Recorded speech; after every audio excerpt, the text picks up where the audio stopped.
la presión alveolar de oxígeno no va a aumentar. No va a aumentar porque está lleno de líquido. Yo le pongo oxígeno y esto no sube, porque hay presencia de líquido. Eso justamente se da en el shunt. Entonces, los trastornos de ventilación, perfusión, que son por shunt, no se pueden corregir por oxígeno. Entonces, si yo tengo un paciente que tiene un aumento de la gradiente alveolar arterial, voy a ver que justamente es pulmonar.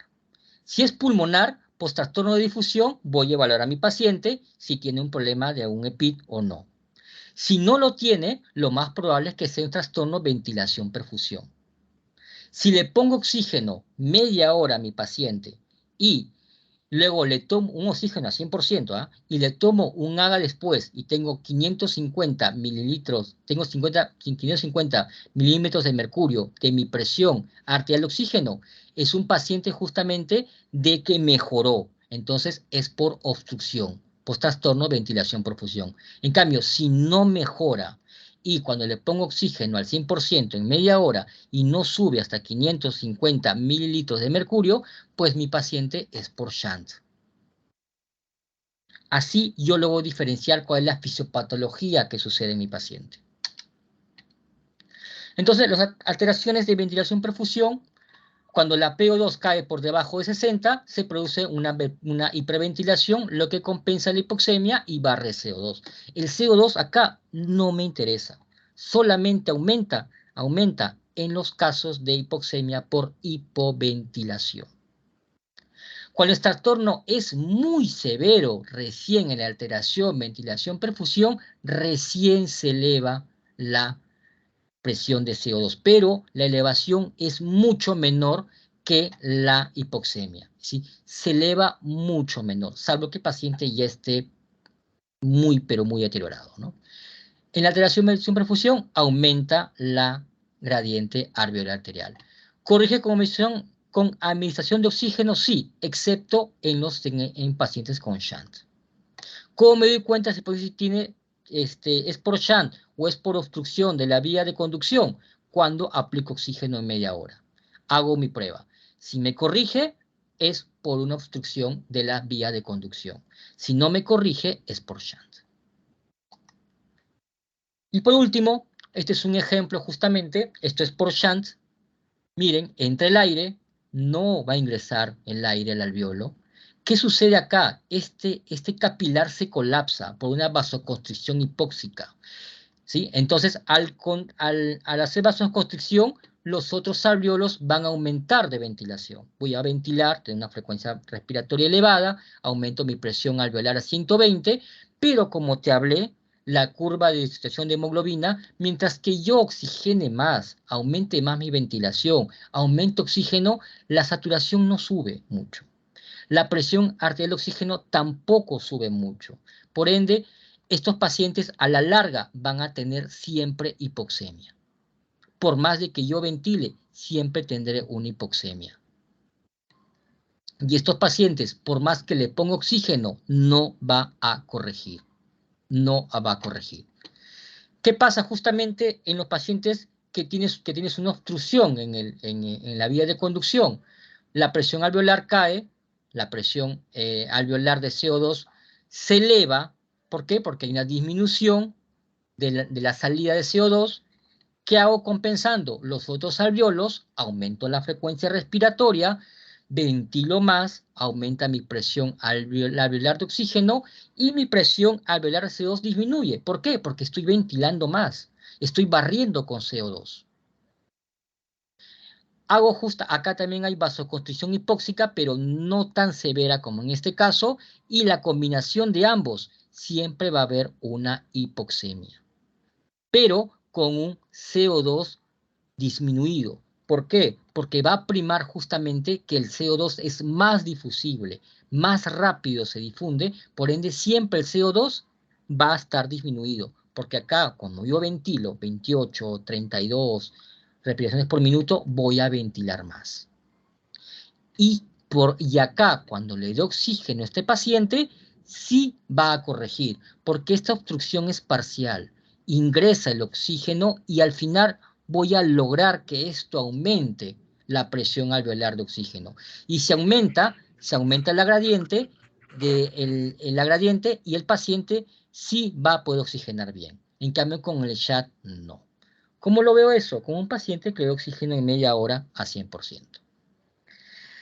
Bueno, chicos, este realmente es un tema muy amplio, realmente es muy amplio. Normalmente este tema es para, como si se dan cuenta, expresiones, volúmenes, razonamiento, y es muy difícil poder explicarlo en media hora, ¿no? Lo ideal sería que esto lleve en el curso de fisiopatología, porque esto es muy importante cuando ustedes van a analizar en un paciente hospitalizado. A un paciente hospitalizado, esto lo analizamos con el AGA, analizamos con la saturación de oxígeno y analizamos con el trabajo respiratorio del paciente. Y lo analizamos al día, 3 o 4 veces al día, de acuerdo a que el paciente cómo evoluciona. Esto sí se debería llevar en fisiopatología y esperemos que lo lleven ustedes, chicos, más adelante. Gracias. Muchas gracias, doctor Meiner, por su ponencia. Estamos muy agradecidos de contar con su presencia el día de hoy y poder acompañarnos en la 15ª jornada de fisiología. Doctor, buenos días. Hola, buenos días. Sí, el doctor Alcántara le saluda. ¿Cómo está? Hola, ¿cómo está, doctor Alcántara? Buenos días. En asignatura le doy mi más agradecimiento por la participación en la jornada y por tan brillante exposición. Estamos dispuestos en cualquier momento a una nueva conferencia en la vía ya presencial dentro de poco. Un abrazo y muchas gracias, doctor, por su Ya, doctor, muchas gracias, muy amable. Después de tiempo que nos vemos. Hasta luego. Que tenga buen día. Hasta luego. Bueno, esas fueron las palabras de nuestro presidente, el doctor Manuel Alcántara. Ahora vamos a continuar con la ponencia de nuestra compañera Rubí Sosa con el tema de fisiopatología pulmonar en el COVID-19. Adelante, compañera.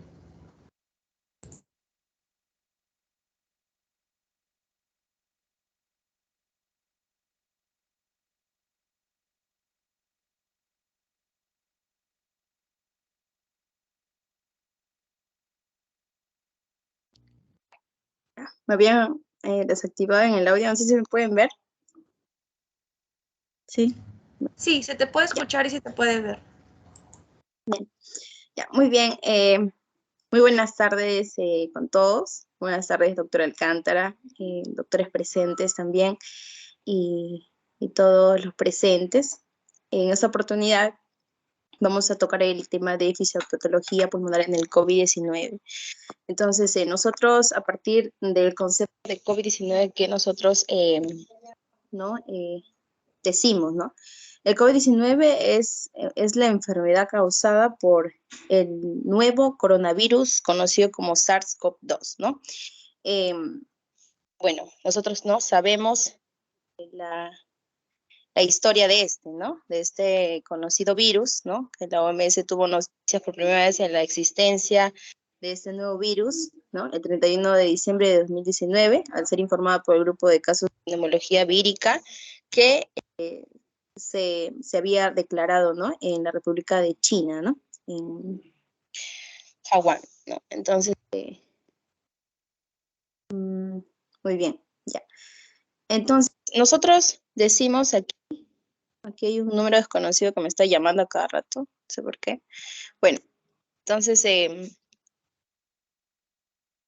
ya, entonces, ¿cómo se infecta el SARS-CoV-2 a nuestras células, ¿no? Entonces, nosotros tenemos que tener en cuenta primero que este virus se va a transmitir mediante las gotas procedentes de las vías respiratorias, ¿no? De una persona a otra, ¿no? Entonces, la incubación es de 4 a 5 días, el pico de replicación viral de 5 a 6 días después de presentar los síntomas, y el punto de entrada, ¿no? Nosotros sabemos que la composición del virus, ¿no? Básicamente es que tiene en su capa En su capa, tenemos o encontramos al conocido SPIC, ¿no? Que es este que se va a adherir, ¿no? Esta proteína que se va a adherir a, específicamente a la angiotensina, la ECA, ¿no? Que es,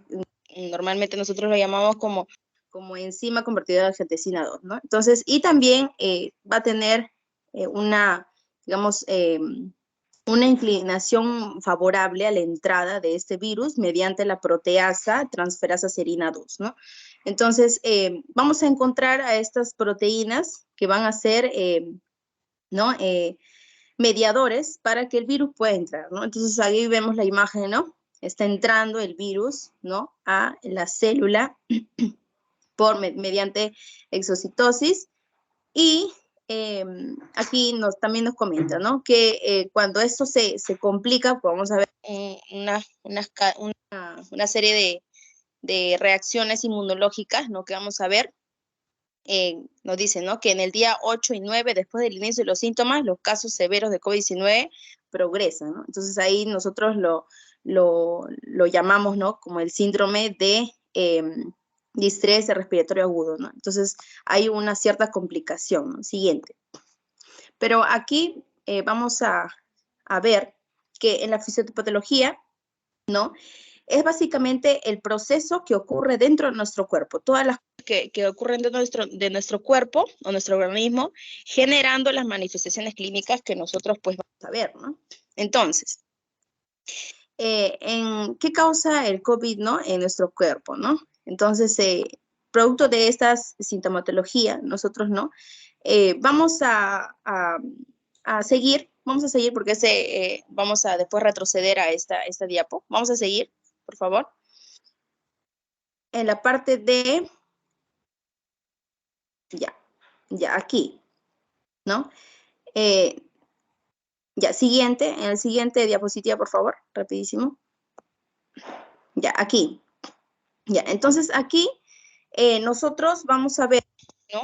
Que hay una tormenta de citoquinas, ¿no? Entonces, esto, ¿debido de qué, no? Nosotros vamos a ver en esta parte que básicamente nosotros por fisiología sabemos, ¿no? Que el pulmón, los pulmones, ¿no?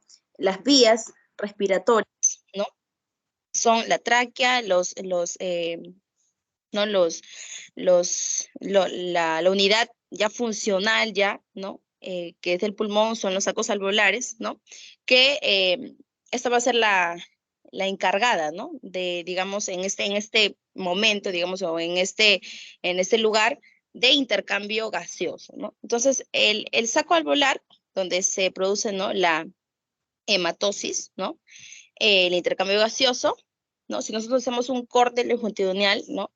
Vamos a ver que el alveolo tiene contacto, obviamente, con el capilar, ¿no? Entonces, nosotros vamos a ver que en el alveolo, ¿no? En los pacientes de COVID-19, en el alveolo van a encontrarse los neumocitos 1, 2 y 3, ¿no? Neumocitos 1, 2 y, disculpen, los macrófagos, ¿no? Lo que llamamos los macrófagos, ¿no? Entonces, aquí en los neumocitos 1, ¿no?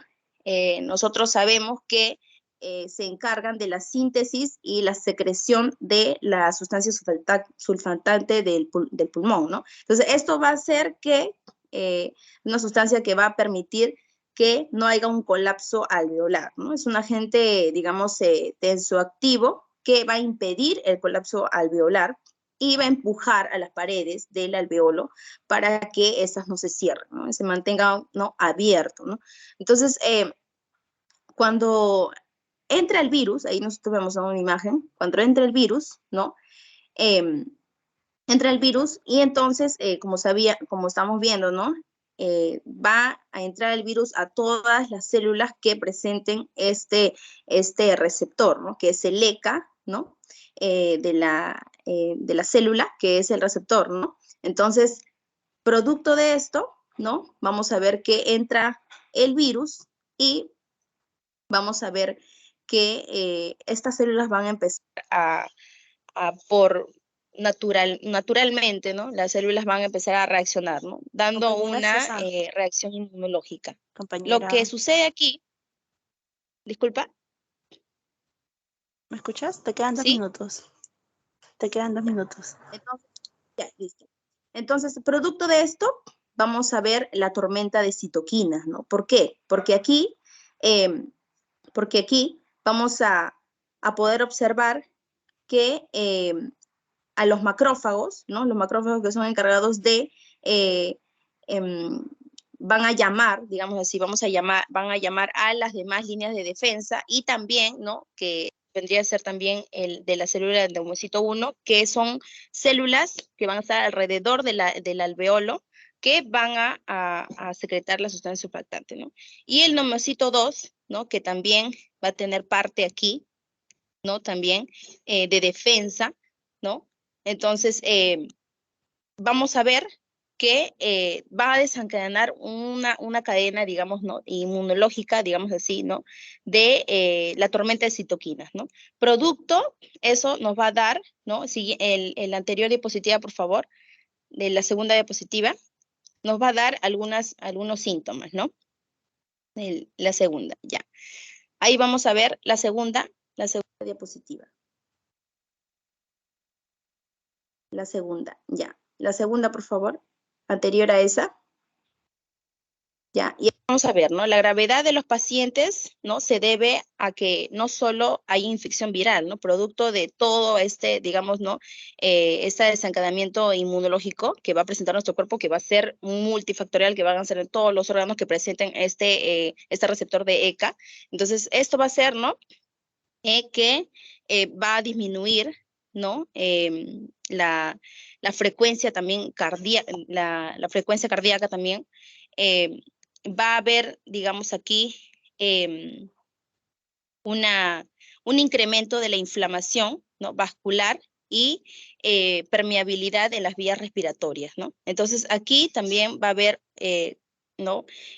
Una muerte celular también producto de la replicación viral que hay en cada célula, ¿no? Entonces nosotros ahí nos vamos a encontrar con diferentes cosas, ¿no? Vamos a ir a ver arritmias, miocarditis, ¿no? Producto de todo este, digamos, cadena de citoquinas, de todas estas líneas de defensa que van a venir al alveolo a poder, digamos, contrastar o dar defensa al virus, ¿no? Entonces, cuando nosotros vemos en los COVID-19, los pacientes COVID-19 van a necesitar, pues, ¿no?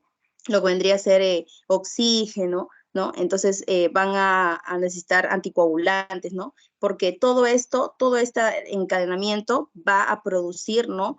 Un efecto en nuestros pulmones, ¿no? No solamente en nuestros pulmones, sino multifactorial, ¿no? Es una pequeña parte también de lo que vendría a ser la fisiopatología del COVID-19, ¿no? A grandes rasgos. Gracias. Muchas gracias, estimada compañera. Ahora continuando con la ponencia, continúa el compañero Ábalos Carreño Renato, que va a hablar acerca de síndrome de hipoventilación por obesidad.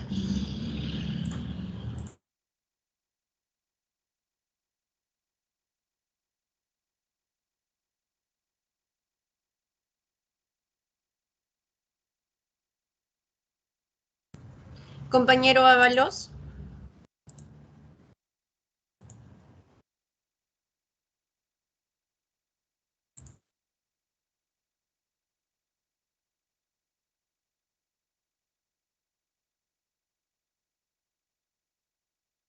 ¿Se me escucha, por favor?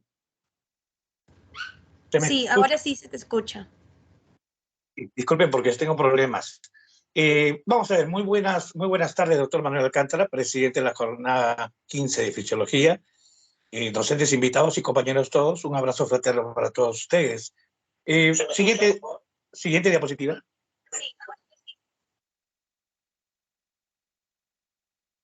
Sí, siguiente diapositiva.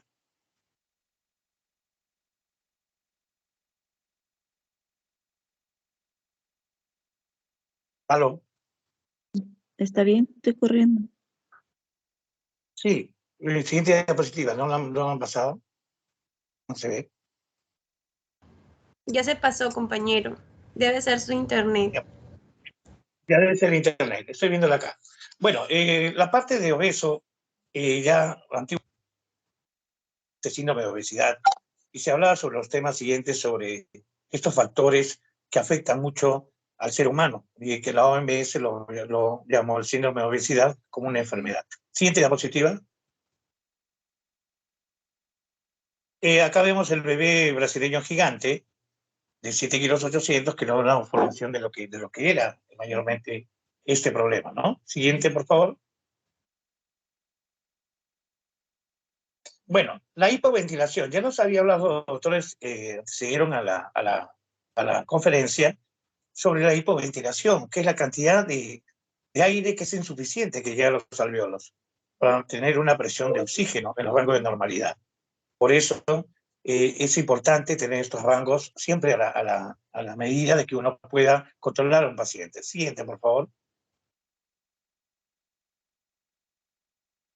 Los grados de obesidad. Podemos ver que los grados de obesidad, ustedes saben ya por el IMC, de normal de 18.524 sobre peso de 25-29, IMC de 30-34 y obesidad mórbida, y también aparte de 35 ya máximo de 40. Entonces vemos estos tipos de obesidad. Siguiente, por favor.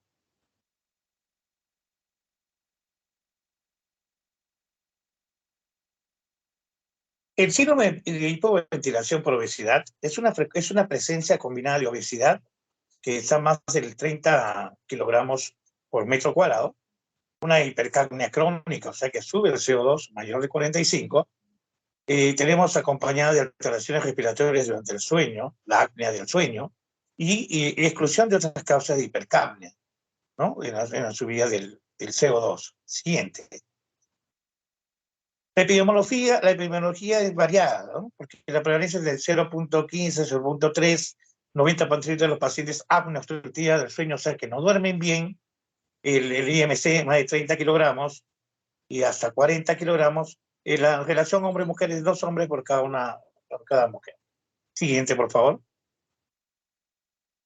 La fisiopatología, acá hablábamos del término obesidad, resistencia a la lectina. La lectina, ustedes como saben, es una hormona que controla el apetito, controla la parte de la alteración de las comidas y la parte de la placencia cuando ya uno ha comido demasiado, ya tiene un término, incremento de la carga mecánica, también hay hipercapnia, hay incremento del bicarbonato sérico y la alteración de la respuesta ventilatoria.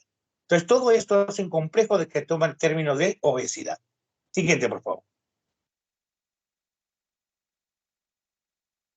Datos clínicos, tenemos que basarnos en el cansancio, hipersomnolencia, ronquido habitual, ahogos nocturnos y severidad matutina. La disnea es uno de los factores que se notan mayormente en estos temas, los edemas en miembros inferiores, baja saturación de oxígeno, y la hipertensión pulmonar y corpulmonar, ¿no? Que es dentro de los alvéolos. Todo esto hace de que el paciente en obesidad tenga estos diagnósticos, como ejemplo, alterado el sistema nervioso, alterado el sistema respiratorio, el potencial de aire que no ingresa, el sistema cardiovascular con problemas en las arterias coronarias y otros problemas de dificultad de accesos vasculares. Siguiente, por favor. Hay pruebas de diagnóstico, la gasometría arterial, como se habló antes, pulsioximetría en vigilia, pruebas de función pulmonar, tomografía de tórax y radiografía de tórax. Siguiente. Siguiente, por favor. El diagnóstico se ha dado mayormente también un análisis de hormonas tiroideas, citometría hemática, proteína C reactiva, electrocardiograma, signo de sobrecarga ventricular, porque ahí vemos si tiene por el EKG hipertrofia ventricular, y eso hay que descartarlo. Siguiente, por favor. También hay la polisomnografía, que se registra simultáneo en el laboratorio de sueño, donde se valora por los movimientos oculares remotos, ¿no? Cuando uno duerme, como la cantidad de movimientos oculares, que hay problemas en el sueño. Para eso se hace el examen de electroencefalograma, electrooculograma. Siguiente, por favor. Compañero, te queda 4 minutos. Muy bien. El diagnóstico en la poligrafía respiratoria es análisis de las variables respiratorias. La ventaja es su simplicidad y bajo costo. La ventaja más importante es que nos permite evaluar la calidad del sueño. En la oximetría nocturna, como hablaron delante los doctores que antecedieron, Está hablando que hay un problema, porque puede proporcionar resultados falsos negativos, sobre todo en jóvenes no obesos, ¿no? Y otras patologías, en que los apneas pueden no dar lugar a desaturaciones. La apnea del sueño, que es problemas al dormir, ¿no? Entonces, por eso es que tenemos problemas de esta naturaleza. Siguiente, por favor.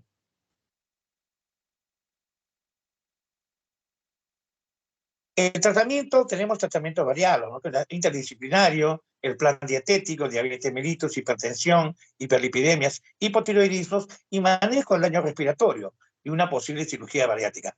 Eso es un complejo, es un análisis de toda la familia que interviene en esto. El objetivo es corregir la hipoxemia, mejorar el sueño, permitir a los músculos respiratorios trabajar normal, reducir la presión de la arteria pulmonar y mejorar la función del ventrículo derecho y alcanzar la normocapnia. Siguiente, por favor. Estos factores sociales de la obesidad, cultura alimentaria, desarrollo tecnológico alimentario, efecto de medicamentos, consejo de belleza infantil, sedentarismo y la estética, que tiene que ver mucho con esto, ¿no? Que abarca síndromes en el obeso. Factores socioeconómicos, mayormente en la obesidad, sobre todo en las mujeres, por el caso de la estética, que recurre más a las dietas y ejercicios. Siguiente.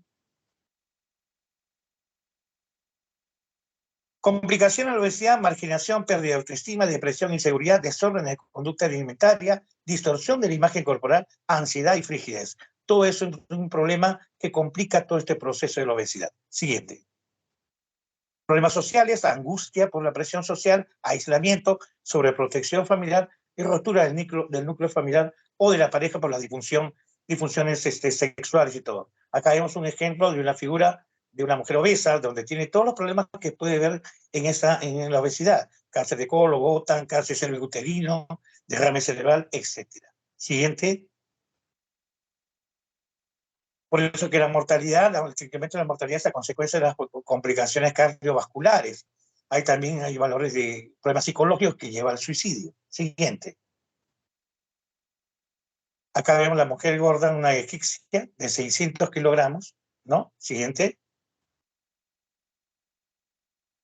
Acá es el factor dietético, que es las damas que ahora se toman dedicadas a la dieta, ahora los varones también. Y siguiente, como finalizando, ojalá que no vengan estas fotos algunas colegas o compañeras que se cuiden bien y que no terminen en estos procesos de obesidad. Muy agradecido, muy buenas tardes. Gracias, doctor Alcántara.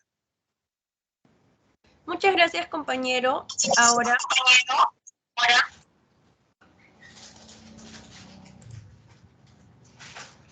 vamos a dar pase a la compañera Ramírez Pascasio Milena con el tema infecciones del tracto respiratorio. Adelante, compañera. ¿Me pueden ver, no? ¿Me pueden escuchar? ¿Sí? Ya. Buenas tardes con todos, docentes y compañeros alumnos presentes, ¿no? En esta oportunidad me toca a mí exponer sobre las infecciones del tracto respiratorio. Como su propio nombre lo dice, las infecciones del tracto respiratorio son pues aquellas enfermedades o infecciones de las vías aéreas superiores y también de las vías aéreas inferiores, ¿no? Lo primero, bueno, en un diagnóstico, por así decirlo, el médico tendría que primero diferenciar, ¿no? Si esta infección es dada ya sea por una bacteria o sea por un virus, ¿no? Habitualmente, pues generalmente estas enfermedades infecciosas son más comunes en la temporada de invierno, ¿no? Ya que se contagian fácilmente a las personas que nos están rodeando, ¿no? En el entorno. Y bueno, siguiente, por favor. Dale siguiente, ya. En cuanto a los síntomas comunes, son pues las congestión nasal, el moco, la tos, dolor de garganta, ¿no? También tenemos el dolor de oído, el dolor de cabeza, ¿no?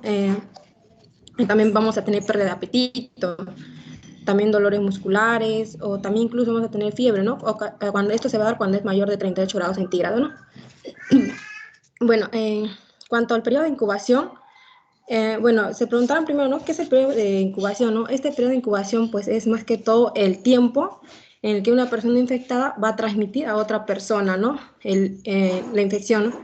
En el caso de la influencia, pues vamos a tener que se va a dar pues de 1 a 4 días, ¿no? En el caso de la parainfluencia, de 2 a 6 días. Y en virus sincitial respiratorio, de 3 a 7 días. En el caso del rinovirus, vamos a tener que va a ser en el periodo de incubación de 2 a 4 días. Y en la infección de neumococo vamos a tener de 1 a 3 días. En la tosferina vamos a tener que va a ser de 5 a 21 días, ¿no? Sí, dale siguiente, por favor. Ya, bueno, como le venía diciendo, estas infecciones del tracto respiratorio se van a clasificar en dos, ¿no? Tanto en las infecciones de las vías respiratorias superiores y en las vías de las vías respiratorias inferiores, ¿no? En cuanto a las infecciones de las vías respiratorias superiores, pues vamos a tener, pues, que es más que todo una infección, ¿no? De las vías, como su propio nombre dice, las vías superiores, ¿no? Que suele durar, pues, entre 2 a 4 días, ¿no? Aquí los pacientes van a experimentar, pues, ¿no? Ya sea fiebre, fatiga, congestión nasal, ¿no? Y casi siempre va a ser provocada por un virus, ¿no? Bueno, en cuanto a sus enfermedades de estas vías respiratorias superiores, vamos a tener como su propio... Primero quería explicar, ¿no? Este término que viene itis, viene de una infección, ¿no? Itis es igual a una inflamación. Entonces, es por eso que se va a dar el nombre de rinitis, faringitis, ¿no? Que viene de la laringe, por ejemplo, faringitis que le ponen, ¿no? También vamos a tener que, si en el caso que viene del oído, vamos a tener que se va a dar pues una otitis, ¿no? O en el caso de la faringe, como le digo, una faringitis. En el caso de los senos paranasales, pues se va a dar sinusitis, ¿no? O de las amígdalas, amigdalitis, ¿no? Bueno, siguiente, por favor, ¿le das? Ya. En cuanto a las infecciones de las vías respiratorias inferiores, vamos a tener pues que se afectan, ¿no? Desde de la tráquea hasta los pulmones, ¿no? Ya como sabemos de la vía inferior, del sistema respiratorio inferior, pues va a estar conformada por las tráqueas, el bronquio y los pulmones, ¿no? Entonces, a esto se va a dar, ¿no? Las enfermedades que vamos a tener por estas vías respiratorias inferiores se va a dar pues por bronquitis o bronquiolitis, ¿no? O también una neumonía. En el caso de la bronquitis vamos a tener pues tanto aguda como crónica, ¿no? O es igual, la aguda va a ser, pues, la bronquitis aguda va a ser una infección a corto plazo y la crónica una infección a largo plazo. Bueno, ya. En cuanto a la neumonía, no, ahí déjale la bronquitis para explicar. Ya. En cuanto a la bronquitis, pues más que todo es una infección, una hiperactividad del epitelio ciliado, ¿no? Que recubre el árbol braquial y va a ser por la obstrucción del flujo del aire, ¿no? Va a ser una dificultad respiratoria y también va a estar acompañada o no también de esputo, ¿no? Y también vamos a presentar fiebre, ¿no? En el caso de la duración de los síntomas, va a ser pues principalmente la tos y como le decía, pues no, la bronquitis aguda va a ser de varias semanas, pero a corto plazo, y la bronquitis crónica va a ser a largo plazo, ¿no? Va a ser un episodio más o menos de 3 meses, esta duración, ¿no? O incluso a más. Dale siguiente, por favor. Ya. En cuanto a la neumonía, vamos a tener que es una infección, ¿no? De los pulmones y sus síntomas van a tener un tiempo de duración de 3 a 4 semanas, ¿no? Y va a ser más común también en niños, ¿no? Muy pequeños y en personas de avanzada edad, ¿no? De a partir de los 5 años. Y también van a existir 3 tipos de neumonía, ¿no? Tanto la neumonía adquirida en la comunidad, que se contrae, ¿no? Por el contacto con la infección en la vida diaria. También vamos a tener, pues, la neumonía intrahospitalaria, que se contrae tras permanecer un periodo de tiempo, ¿no? En la hospitalización. Y la neumonía asociada también a la ventilación mecánica, ¿no? Que se adquiere tras una intervención denominada intubación endotraqueal, ¿no? Cuando se introduce el tubo en la tráquea, ¿no? Para ayudar a las personas para poder respirar, ¿no? Y sus síntomas más que todo van a ser cuando las personas experimentan tos, ¿no? Juntos con otros síntomas como la fiebre, o también va a ser dificultades, ¿no? Para respirar. Y bueno, eso sería todo. A ver, dale, siguiente. Ya, eso sería todo. Por mi parte, más adelante le van a explicar más sobre las neumonías en la clasificación. Gracias. Muchas gracias, compañera, por su exposición. A continuación, vamos a dar pase a, bueno, la hora del break del almuerzo y nos conectamos a las 2 de la tarde. Muchas gracias por estar presentes y más tarde a las 2 p.m. nos conectamos. Hasta luego.